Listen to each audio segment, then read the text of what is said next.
काका काकू तुम्ही काय ऐकलत का? कशाबद्दल? अमोलची केस केतकीचे बाबा हँडल करतात. काय? हो आत्ताच मला कळलं. अगं कसं शक्य आहे साक्षी? आहे आपण कोणी जाऊन त्यांना भेटलेलो नाही आहोत, आपण कोणी त्यांना करायला सांगितलेलं नाहीये. केतकीने सांगितलं असणार त्यांना कदाचित. आणि आता ते अमोलचा जामीनही द्यायला तयार आहेत.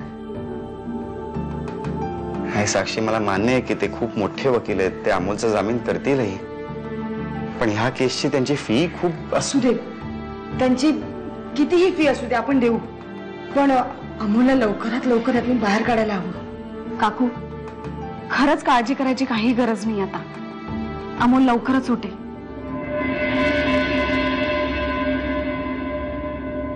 आता कोणाला फोन करताय? अभिलाषा, आज दुसऱ्यांदा केतकीच्या बाबांनी अमोलच्या बाबतीत आपल्याला मदत केली. त्यांचे आभार नको मानायला?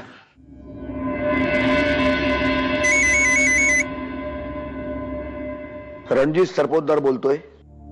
नमस्कार, मी मकरंद देशमुख बोलतोय. हा बोला. तुम्ही अमोलची केस घेतली असं कळलं. सरपोतदार साहेब, आज दुसऱ्यांदा तुम्ही आम्हाला खूप मोठ्या अडचणीच्या वेळी मदत करताय. थँक्स. नाही अहो, माझं काम आहे. आणि अमोल हा केतकीचा मित्र आहे, त्याच्यामुळे त्याची केस मी नाही घेणार, तो कोण घेणार? तुम्ही अमोलची लवकरात लवकर सुटका कराल ह्याची खात्री आम्हाला आहेच, पण आम्ही तुमची जी काय फी असेल ती लवकरात लवकर तुम्हाला द्यायचा प्रयत्न करू. नाही, हे बघा, तुमच्याकडून मी फीस वगैरे काही घेणार नाहीये. अमोलची केस मी फ्री ऑफ कॉस्ट लढणार आहे. हो पण सॉरी, काय देशमुख साहेब, माझी आता एका क्लायंट बरोबर मीटिंग आहे, त्याच्यामुळे माझ्याकडे वेळ नाहीये बोलायला. बट डोंट वरी, लवकरात लवकर अमोल बाहेर गेली याची व्यवस्था मी करणार आहे. ठेवतो, बाय. काय म्हणाले? ते अमोलची केस लढणार आहेत कुठलीही फी न घेता. काय?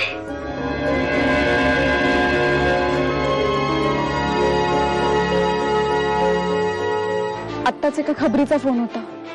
त्याने सांगितलं की काही अतिरेक्यांची खबर मिळाली आणि त्यात राज सुद्धा आहे.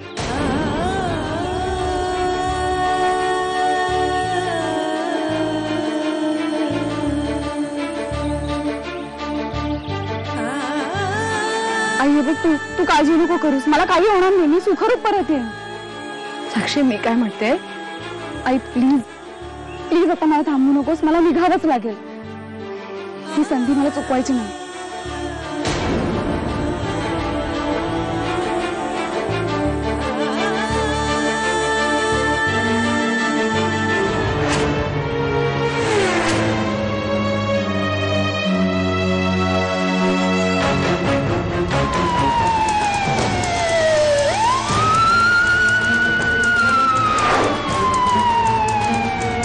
शेळ्या मेंढ्यांसारखं मान खाली घालून जगण्यापेक्षा मान वर करून वाघासारखी टरकाळी फोडू. ज्या टरकाळीने अख्खं सरकार हादरून जाईल.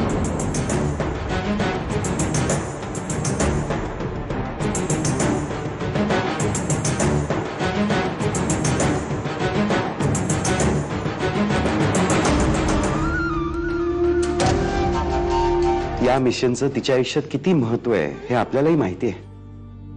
राजला अटक करणं हे तिच्यासाठी पर्सनल लेवलवर खूप महत्वाचं आहे वहिनी. आणि मुळात अतिरेक्यांना पकडून देऊन ती देशासाठी केवढी मोठी कामगिरी करणार आहे. सगळं कळतंय मला मकरंद, पण बघ वहिनी, तुझा साक्षीवर विश्वास आहे ना, मग तू का काळजी करतेस? ती तिची कामगिरी पूर्णपणे पार पाडून सुखरूप परत येईल. देव करो नी तसंच हो.